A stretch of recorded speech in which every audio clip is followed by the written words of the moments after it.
Alors, c'est Josée pour Pinceau. Salut Mélanie.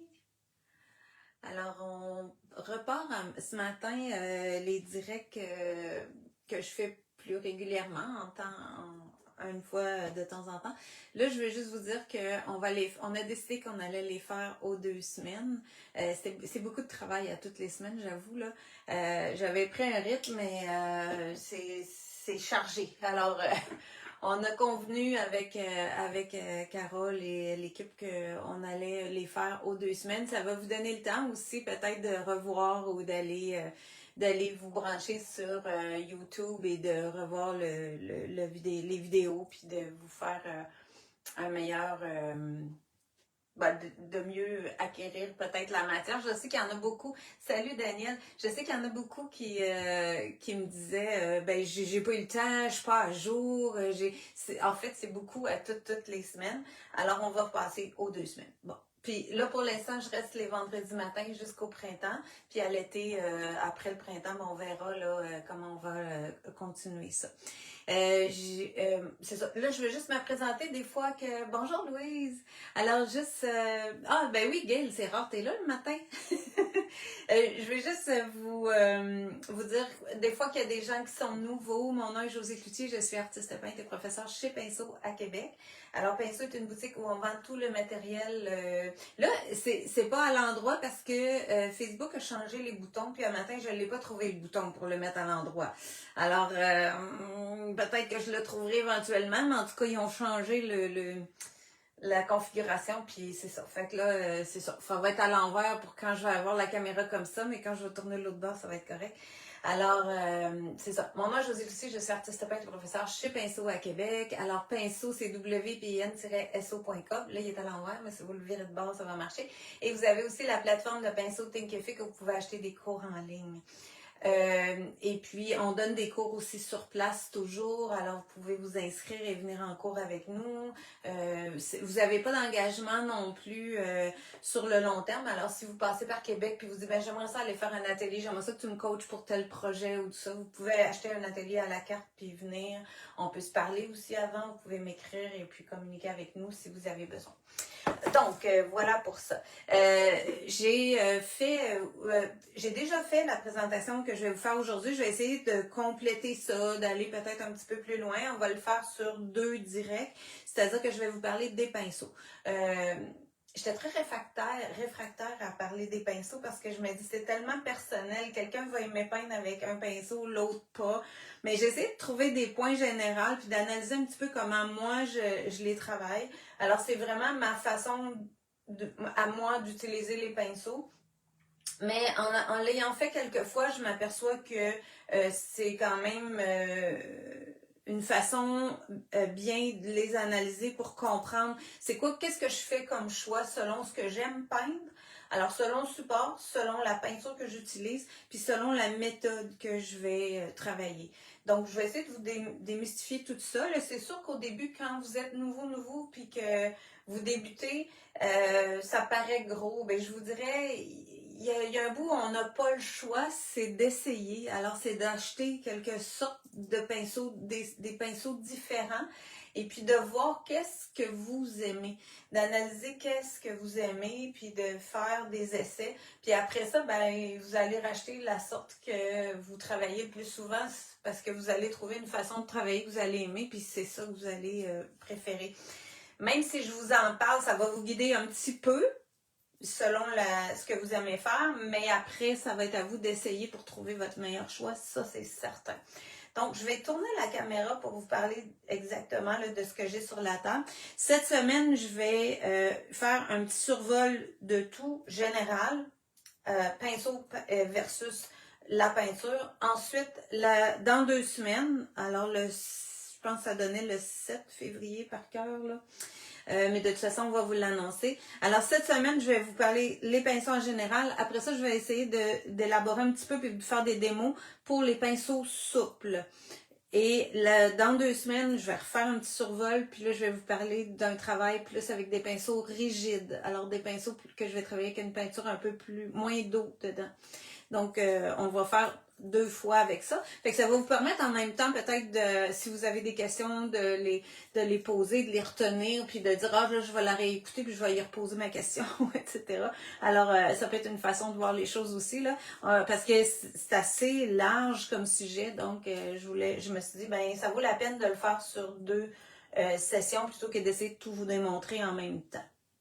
Parce que la dernière fois, je l'avais fait tout en même temps, puis c'était long, puis c'était chargé. Alors là, j'ai dit, on le sépare, puis ça va nous faire un temps de recul. Puis vous allez peut-être pouvoir expérimenter les pinceaux dont je vais parler aujourd'hui, puis après ça, voir qu'est-ce que vous aimez, puis qu'on s'en reparle le prochain.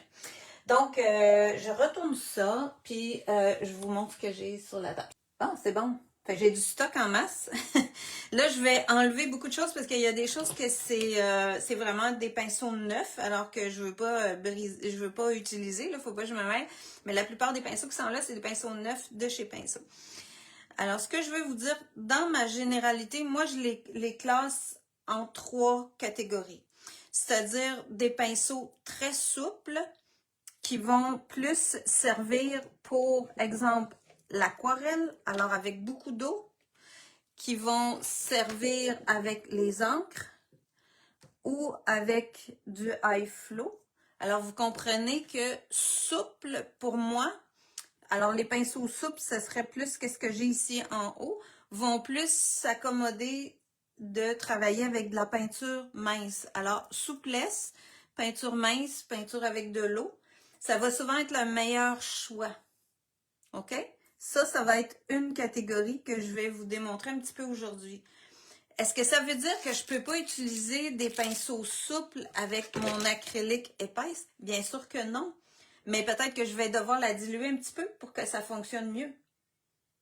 Alors, vous comprenez le principe, là, c'est que si je suis dans un pinceau qui est très, très souple, il y a moins de tonus, il y a moins de corps. Donc, il faut que je dilue un petit peu pour que ça travaille mieux. Alors, on part avec cette idée-là. Ensuite de ça, on a des pinceaux qui sont un peu un entre-deux. Je classerais dans ça les Princeton, comme ici, qui sont un pinceau assez souple, mais qui a quand même une certaine rigidité. Tu sais, si je prends le mien, quand je fais ça avec, il n'est pas mou, il y a un petit corps dedans. Si je prends les rubis satin de Silver Brush aussi, j'ai un bon rebond que moi j'aime appeler, c'est que quand je pèse dessus, là, j'ai un bon, ça revient facilement. C'est pas doux, c'est pas aussi doux, exemple, que les Gold Sable comme ça. Regarde si c'est mou, puis c'est doux. Alors aussi, le poil, quand on y touche, il faut vraiment développer sa sensibilité au toucher. Alors, de jouer un peu avec le pinceau. Quand je touche à celui-là, il est beaucoup plus mou et plus souple que lui et que lui. Donc, plus il est souple, plus je vais l'utiliser avec des produits légers et que je vais utiliser beaucoup d'eau avec. Plus il est rigide, ben plus il va aller avec des peintures un petit peu plus épaisses, comme la fluide qui est un peu plus épaisse que l'encre, ou la Heavy Body qui est la peinture plus dense, alors qu'il y a une texture plus dense. Alors là, je serais comme dans un entre-deux avec ceux-là. Ceux-là seraient beaucoup plus souples. Ensuite, je vais avoir des pinceaux qui vont être beaucoup plus rigides. Alors, vous connaissez peut-être les Blue Eyes pour m'avoir vu travailler avec ça. Moi, je suis quelqu'un qui aime beaucoup travailler avec les peintures Heavy Body comme Golden, comme ça, qui est acrylique Golden en tube. Alors ça sort du tube, ça reste, ça s'étend pas sur la palette. La même chose pour la nouvelle ligne qu'on a rentrée à Amsterdam, elle est quand même assez épaisse. Elle est un peu moins elle est un peu moins en épaisseur que la Golden ou la PBO, mais elle est proche. Puis la PBO aussi est assez épaisse. Donc, ça me prend des pinceaux. Si je veux une étalée épais, qui va avoir un rebond rigide, qui va avoir un gros poil, que j'ai pas besoin nécessairement de mettre beaucoup d'eau, mais la force du pinceau va faire que je vais être capable de l'étendre quand même. Fait que ça, je rentrerai dans cette catégorie-là, les Blue Eyes. Tout ce qui est poils de porc, alors les les Bristol angulaires comme ça de Anne Jordan. Si je veux faire des brossages à sec comme des nuages, je vais utiliser les dômes. Ça, je vais vous démontrer ça la semaine prochaine. Si je veux faire des brossages doux, je vais avoir aussi les pinceaux comme ça qui sont des pinceaux doux, mais qui ont quand même une bonne rigidité, là. Donc, ils vont me faire un beau brossage que je vais travailler à sec, que je pourrais utiliser avec la fluide quand même, mais avec mes Heavy Body aussi. On a les pinceaux aussi de Liquitex Freestyle, comme ça. On voit souvent des artistes, là, je ne sais pas si vous avez déjà vu ça, mais moi, j'ai vu ça souvent sur Internet, des artistes qui travaillent avec ça. Là, il me semble que j'en ai un comme ça. Je l'utilise pas souvent. Mais ils utilisent ça comme ça, là. Puis ils vont faire vraiment toutes des vagues. C'est ces pinceaux-là qu'ils utilisent. Alors ça, on a ça quand vous avez un poil court. Le poil est évidemment beaucoup plus rigide. Donc, il va transporter la peinture plus facilement, même si elle a une épaisseur. Alors, si je sors ça, le poil, là, il est doux, là. Mais regarde, je suis même pas capable de le plier. Donc, il y a une force là-dedans qui fait que si je prends épais de peinture, même si elle a une grosse densité, j'ai pas besoin de la diluer, je vais être capable de l'étendre. Est-ce que je peux la diluer avec ce pinceau-là aussi? Bien sûr. Mais il va tenir beaucoup moins d'eau, puis il va être un peu trop rigide, exemple, pour faire de l'aquarelle, puis gratter sur un papier qui est plus fragile. Donc ça, c'est très différent. Faut penser un petit peu à ça. Tu sais, moi, je me dis, pour me démêler, quand j'explique ça aux gens au début, j'y vais avec ça. Si la peinture est épaisse, je vais aller avec un pinceau plus rigide. Si la peinture est claire, je vais aller avec un pinceau plus souple. Si je travaille en diluant ma peinture épaisse, je vais aller aussi avec un pinceau plus souple. Alors, on va jouer avec ça. Est-ce que je peux faire des lavis avec des poils de porc? Bien sûr, je le fais des fois. Mais je n'aurai pas le même résultat, mais je ne travaillerai pas sur un papier aquarelle avec des pinceaux trop rigides. Alors ça aussi, c'est des pinceaux rigides. On a toutes sortes de sortes. Vous avez les bénettes comme ça. Ça, je vais vous montrer ça dans 2 semaines. On va faire des brossages avec ces pinceaux-là. Fait que je me libère la table, puis je vous montre à partir des autres pinceaux souples qu'est-ce que je peux vous démontrer là, pour vous faire encore mieux comprendre. Alors, dans les souples, ici aussi, j'ai les pinceaux orientaux. Alors, moi, je les avais achetés juste parce que j'ai trouvé beau. Ils sont en bois. Je vais vous montrer le mien qui est un peu sali puis usé, mais ça, c'est des pinceaux hyper souples. Là. Regarde, il est même pas mouillé, puis regarde, il est tout souple. C'est des poils de chèvre. Donc, lui, il va tenir beaucoup l'eau. Je vais être capable de mouiller ma feuille de papier aquarelle hyper rapidement. Tu sais, je les ai fait tremper ici dans l'eau. Et puis, là, j'ai mon pinceau, là, regarde comment c'est mou, puis il garde la forme. Fait que ça, il n'y a pas de corps. Je serais jamais capable de faire ça avec mon Blue Ice. Il tient pas comme ça, il revient. Fait que ça vous donne un peu l'idée là de la souplesse. Puis je peux encore y faire absorber l'eau qui est tombée là. Fait qu'il absorbe énormément, donc pour l'aquarelle, pour faire des lavis, pour étendre des lavis très rapidement, mais je veux avoir une belle absorption dans mon pinceau de couleur et d'eau, donc je vais aller chercher un pinceau beaucoup plus souple. OK, ça vous fait le petit rake. Alors, je vais le mettre de côté pour pas servir ça. Après ça, ben si j'aime mieux avoir un pinceau en nylon, ça c'est un nylon dans la compagnie Nobel, qui va avoir aussi une belle absorption, puis il est un peu plus mince, un peu plus fin. Il va faire des choses un peu plus précises, mais il y a une souplesse aussi très grande. Fait que ça peut être un bon choix aussi pour les lavis à l'aquarelle. Bien sûr qu'à l'aquarelle, là, vous avez toute la gamme. On garde la gamme de Black Velvet qui est très reconnue en aquarelle. C'est des pinceaux de haute gamme pour l'aquarelle qui fonctionnent super bien. Fait que ça, dans la gamme de Black Velvet, j'en ai 2 ici, là. Puis ça, là, regarde, ça s'est tout collé. C'est tout gorgé d'eau, plein. Et puis, il est même beaucoup plus lourd que tantôt. Puis, ça va reprendre sa forme aussi. Mais je peux y donner quasiment la forme, tu sais, le poil est très souple. Là. Alors, pour les aquarellistes, ça aime beaucoup utiliser ces pinceaux-là. C'est vraiment des pinceaux de qualité. Et puis, il va aller chercher une pointe très fine quand il est mouillé. Les poils se collent bien. Donc, c'est un bon choix pour l'encre ou l'aquarelle. Je veux juste vous montrer ici. Moi, je me suis permis de m'en acheter un. Fait que là, il est neuf. Quand on le reçoit, il y a le petit ici, là, le chose en plastique. Ça, quand vous les recevez, vous l'enlevez, mais vous ne le remettez pas. C'est très important parce que si vous le remettez, il va toujours y avoir des poils qui vont se replier comme ça que vous n'aurez pas vu. Et puis là, il va faire quand vous allez l'enlever à nouveau, vous allez avoir des poils qui sont de côté, qui reviennent jamais en place. Alors, c'est bien important. Si vous avez des pinceaux de qualité, vous achetez des pinceaux comme ça, de très grande qualité, achetez-vous plutôt un étui à pinceaux, comme une boîte comme ça pour des pinceaux aussi, autant de qualité. Vous les mettez comme ça, vous êtes sûr qu'il n'y a rien qui touche aux poils. Alors, vos plus beaux pinceaux là, que vous payez cher, ça vaut la peine d'avoir une belle boîte qui seront pas toutes mêlées ensemble, qui accoteront pas dans le fond pour venir écraser la pointe, puis qui vont rester super beaux. Vous n'aurez pas besoin à ce moment-là de remettre les petits caps. Alors ça, c'est vraiment de les protéger, parce que quand on paye des gros prix, ça vaut la peine de les protéger comme il faut. Alors pour les transporter, surtout si vous avez à faire du transport. Ensuite de ça, quand vous l'achetez, il y a presque tous les pinceaux. Là, lui, là, il est raide, raide, raide. Là, faut que je le casse comme pour l'ouvrir parce qu'ils mettent une gomme dedans. Alors, il y a beaucoup, beaucoup de marques de pinceaux qui font ça. Ne vous inquiétez pas quand vous les recevez si c'est comme ça. C'est vraiment fait pour que les poils restent collés puis aient le bon... soit dans le bon sens. Alors après ça, ce qu'il faut faire, c'est le rincer comme il faut pour enlever cette gomme-là. Et puis, il va être prêt à l'utilisation tout simplement. Puis, vous voyez comment ça fait une pointe hyper fine. Quand je l'ai frotté, il est devenu un peu ébouriffé. Puis là, tout à coup, aussitôt qu'il y a l'eau, il va se coller. Alors ça, c'est la marque d'un bon pinceau là, quand les poils se recollent facilement comme ça. Puis ça peut vous donner une idée aussi pour l'usure de votre pinceau. Si les poils ne se recollent plus quand vous le mettez dans l'eau, c'est parce qu'il y a de l'usure, probablement qu'il y a de la peinture qui a séché un peu plus haut. Puis il y a une usure normale d'un pinceau, là, c'est sûr, à force de l'utiliser, ça va faire ça.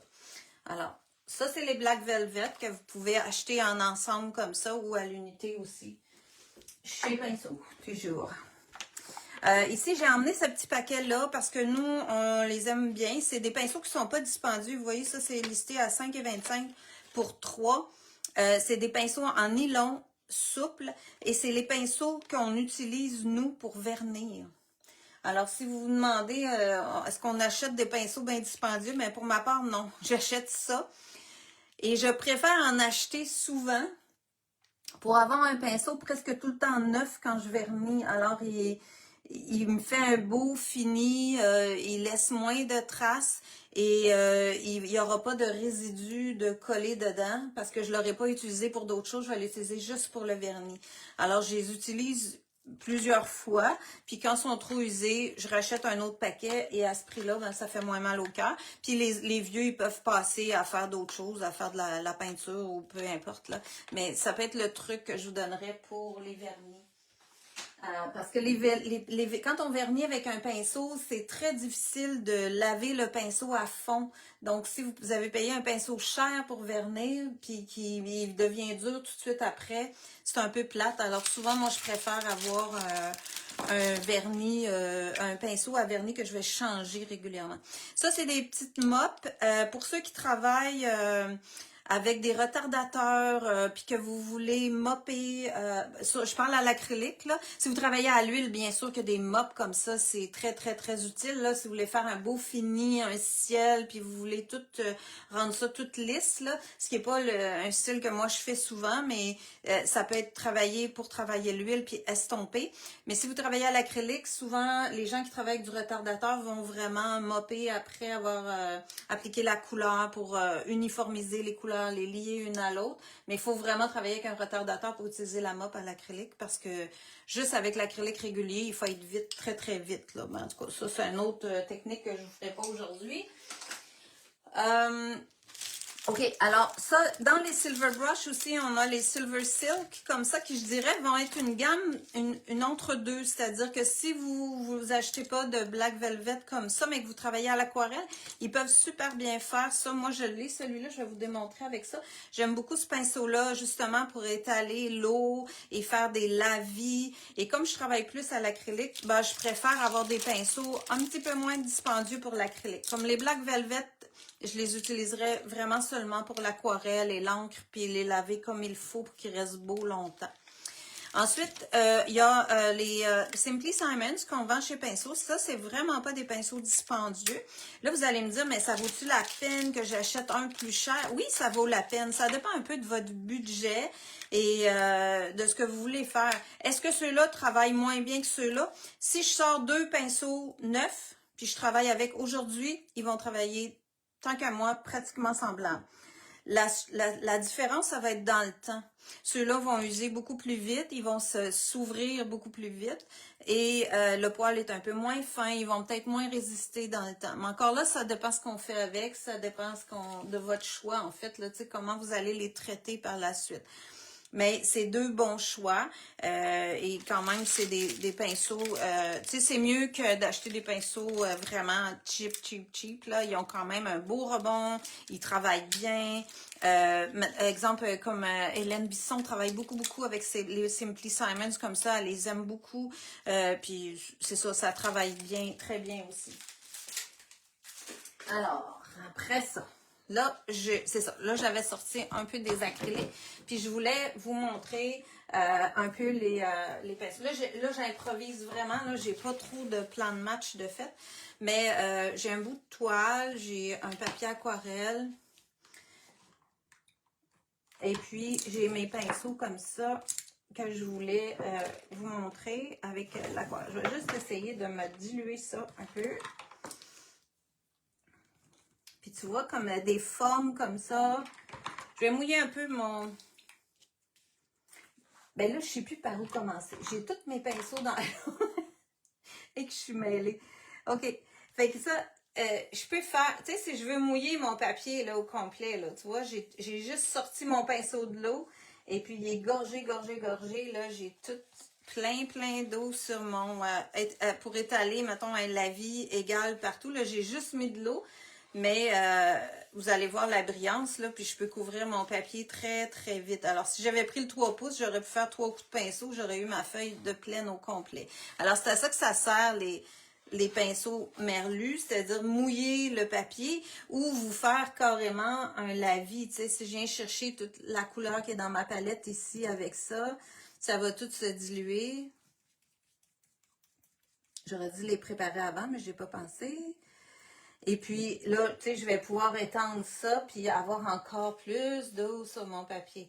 Fait que vous voyez, pour faire, mettons, des grandes surfaces, ça va être un pinceau qui va être très utile pour faire ça. Fait que je vais étendre ma couleur très rapidement parce qu'il y a plein d'eau. Si j'ai un pinceau qui est trop rigide et que les poils ne retiennent pas l'eau, je suis obligée de recharger. Ça a le temps un peu de sécher. Tu sais, dépendamment de la grandeur de votre toile quand vous travaillez, soit à l'aquarelle, soit avec des encres ou avec de l'acrylique en épaisse, mais que vous avez dilué, mais ça peut être utile d'avoir des pinceaux comme ça. Moi, il y a certains patrons que j'ai demandé ces pinceaux-là, justement, parce que la toile était très grande, puis je voulais travailler en lavis comme ça, puis c'était beaucoup plus facilitant d'avoir un grand pinceau large. Alors ça, c'est pas très dispendieux non plus. Là, je ne sais pas si le paquet est étiqueté. Oui, ça c'est 9,99 pour les 3. Puis c'est des très beaux pinceaux. Ils peuvent servir autant sur toile que sur papier aquarelle. Alors autant à l'aquarelle qu'à l'acrylique, etc. Ensuite, je vais juste enlever ça dans mon bac. Ça va me donner un peu. OK. Puis là, dans ça aussi, moi, j'ai utilisé beaucoup celui-là. Vous m'avez vu souvent utiliser ça. Lui, il est en poil de nylon, mais il garde beaucoup l'eau aussi. C'est un beau pinceau. Il va être, mettons, un peu moins dispendieux que le Black Velvet, mais il va me donner aussi beaucoup d'eau. Alors, souvent, je fais des mouvements comme ça avec de l'eau. Ensuite, je vais venir chercher... Je peux vous faire peut-être avec l'encre comme ça. Je vais juste le brasser un peu. Ça, c'est l'encre FW. Non, c'est System 3. Alors, c'est de l'encre opaque. Puis, c'est la couleur phthalo turquoise que je trouve vraiment belle. Donc, je peux avoir mis un peu d'eau, revenir chercher de l'encre, exemple, avec mon pinceau. Puis, refaire des mouvements. Ça, c'est des genres de choses que moi, j'aime beaucoup faire. Puis là, vous allez voir que les endroits où j'avais de l'eau, ça va diffuser. Les endroits où j'en ai pas, ça va rester franc. Alors, j'aime beaucoup travailler avec ce genre de pinceau-là pour faire des mouvements comme ça. Puis me créer des fonds différents. Puis qui vont avoir toutes sortes d'effets. Alors, dans ça, ça ne m'empêcherait pas de reprendre un beau Black Velvet comme ça. Mais venir refaire des lignes plus fines avec la pointe. M'amuser avec ça. Puis vous m'avez vu souvent, moi j'aime bien ceux-là. Ils sont un petit peu moins dispendieux que les Black Velvet. Ils sont aussi un peu plus rigides. Alors ils vont avoir un peu moins d'eau. Ben rigide, il faut s'entendre, là. C'est pas très, très, très rigide. Je vais me mettre un peu d'encre à une autre couleur. Alors ça, c'est le High Flow. Alors c'est la même texture que l'encre. J'ai-tu des questions? J'ai peut-être pas eu de questions encore. Vous n'êtes pas questionneuse ce matin? C'est bon. Bon, ok, parfait, c'est beau. Bonjour Lisette. Bon, ok. Alors là, ça c'est le taclon. Ouais, taclon. Alors, c'est Silver Brush aussi qui fait ça. Alors, c'est l'atelier Golden Taclon. Alors, parce que les poils sont or, ils vont l'appeler comme ça. C'est une petite gamme, c'est tous des beaux pinceaux comme ça, attachés avec des beaux poils. Puis c'est pour ça que je vous disais, c'est très... si vous faites de l'aquarelle, vous avez les moyens de vous payer les Black Velvet, parfait. Si vous êtes dans un entre-deux, tu sais, on peut jouer avec ça, là. C'est pas... regardez l'effet, là, avec l'eau qu'il y avait en masse sur ma feuille, ben ça me donne un bel effet.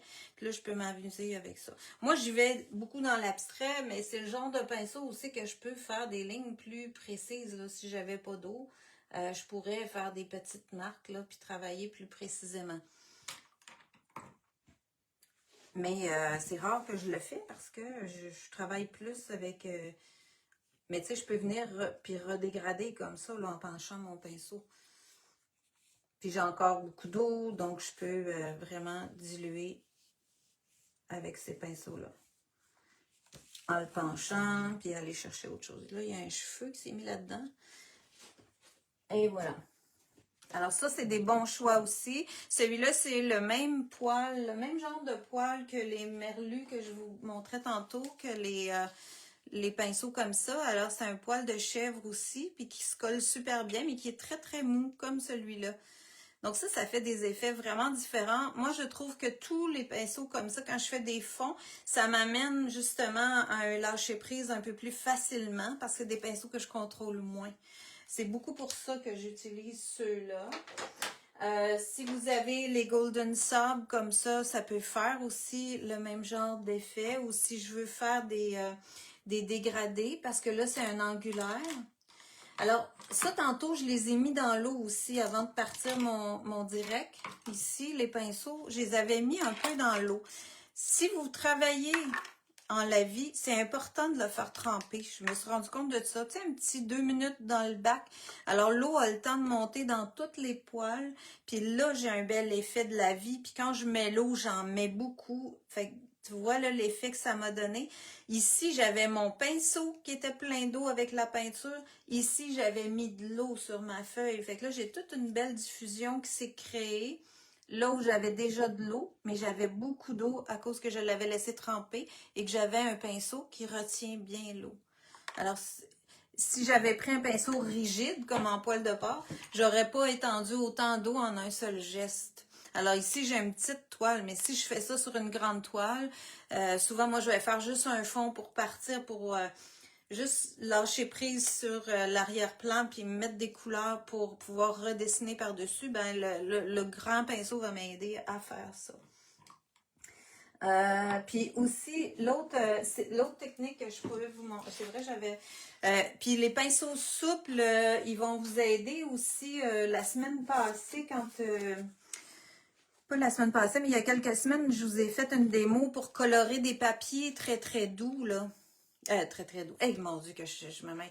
Pour quand j'ai coloré mon papier japonais comme ça, là, je ne sais pas si vous étiez tous là, mais en tout cas, j'ai fait une démo pour colorer un papier japonais très fin comme ça. Alors, vous voyez, c'est un papier très transparent, qui a de la texture, mais quand même fragile. Donc, c'est sûr que je n'irai pas prendre un pinceau rigide pour faire ça. Je vais plutôt utiliser un pinceau le plus souple possible. Alors, ceux-là pourraient bien faire tout ce qui retient bien l'eau. Je vais retenir plus d'encre, donc je vais passer moins de fois sur mon papier pour le colorer.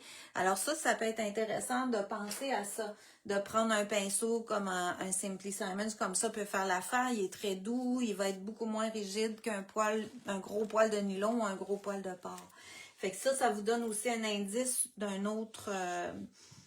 une autre façon de comprendre quel pinceau je choisirais pour faire ça. C'est à cette question-là, en fait, que je veux vous répondre aujourd'hui.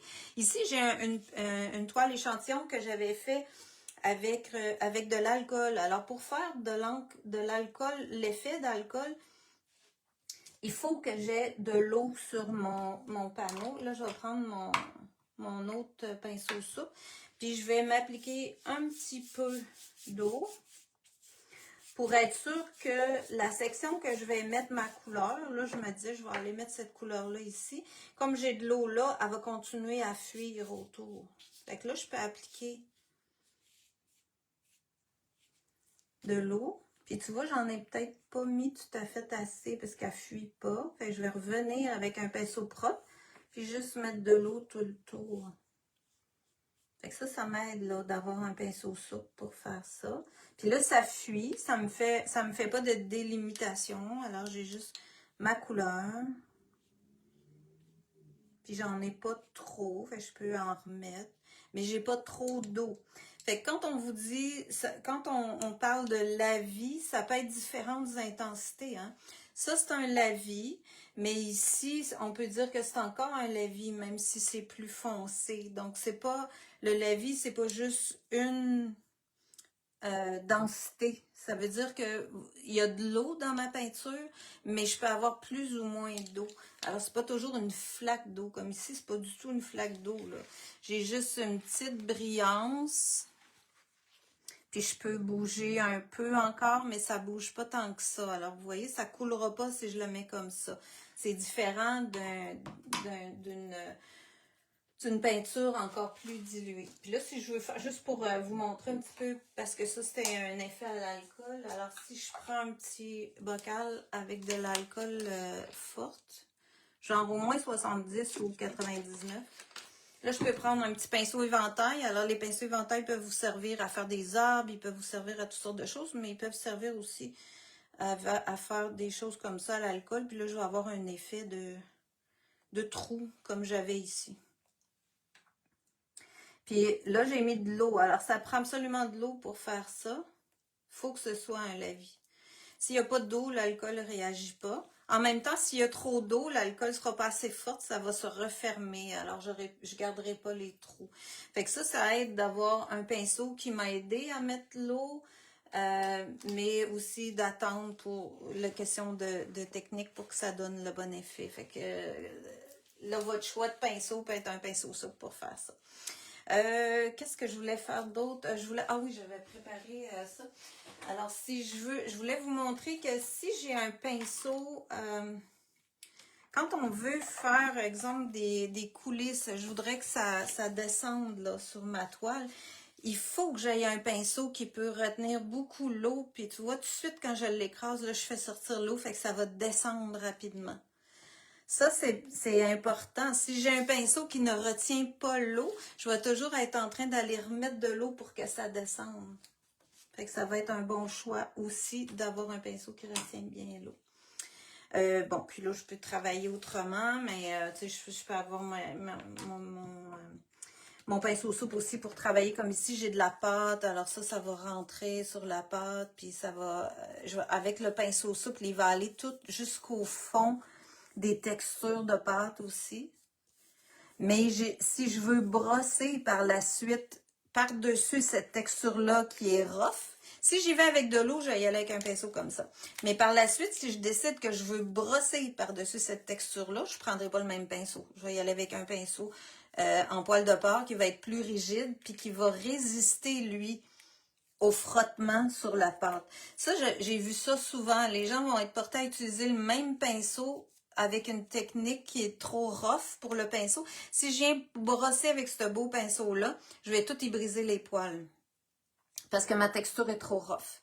Alors, je vais changer de pinceau à ce moment-là. Donc, on peut facilement penser qu'on peut utiliser vraiment plusieurs techniques dans la même toile. OK? Fait que ça va être à vérifier de votre côté. Fait que ça fait un peu le tour de ce que je voulais vous parler ce matin. Je vais juste me vérifier là, une feuille de notes, mais je pense que j'ai fait pas mal le tour.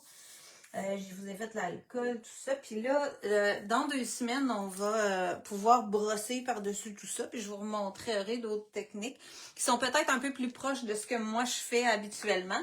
Parce que l'aquarelle, j'en fais pas tant que ça, mais j'en fais un petit peu parce que je commence à être équipée puis j'ai les pinceaux. Mais je veux dire, j'utilise beaucoup de la vie puis de techniques comme je vous ai montré dans ce que je fais là. Fait que vous voyez, ça a tout continué à diffuser autour. Puis mes spots ont resté là, pour me faire un beau fond aussi qui peut être bien intéressant de revenir peindre dessus. Est-ce qu'on peut utiliser lorsqu'on a mis de la pâte épaisse sur nos toiles ou prendre plus rigide? Ben c'est ça, je pense que j'ai répondu à ta question en faisant ça. C'est que oui, tu peux l'utiliser avec, si tu mets de l'eau puis tu y vas doucement, que tu brosses pas avec ton pinceau fort, tu le briseras pas.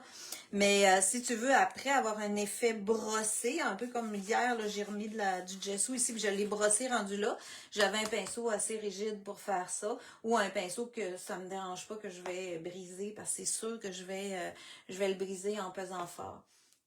Alors, ça fait pas mal le tour de ce que je voulais vous dire. Si jamais vous avez des questions entre-temps, que vous écoutez ça ou que vous l'écoutez en rediffusion, écrivez-la. Normalement, moi, je les vois et puis je peux vous répondre ou les filles vont le voir chez Pinceau puis on va vous répondre au fur et à mesure. Je vais mettre cette semaine tous les liens avec les pinceaux que j'ai utilisés aujourd'hui. La semaine prochaine, dans 2 semaines, je mettrai les liens pour les pinceaux que je vais utiliser à ce moment-là. Fait que je vais juste ramener ça. OK, c'est bon. Fait que là, entre-temps, je vais peut-être réussir à trouver mon piton pour tourner ma caméra. Mais peu importe, c'est pas grave. Parce qu'il y avait un effet dans Facebook qu'on pouvait tourner l'image puis que vous étiez capable de voir le mot à l'endroit. Mais là, ça avait l'air que non. Alors, on se revoit dans 2 semaines. On va vous annoncer ça dans l'autre semaine. Puis là, on va parler du brossage et de l'application, mettons, de peinture, mais pas d'eau, ben presque pas d'eau, d'intégrer les plusieurs couleurs ensemble pour faire un fond, etc. De retravailler par-dessus peut-être la vie que je vous ai faite aujourd'hui, puis de voir qu'est-ce que ça peut faire. Alors, j'espère que ça vous a éclairé. Si vous avez d'autres questions, gênez-vous pas, on va être là pour vous répondre. Puis vous irez voir sur le site de pinceaux si vous voulez vous procurer des beaux pinceaux qu'on a parlé aujourd'hui. Merci beaucoup. Au revoir.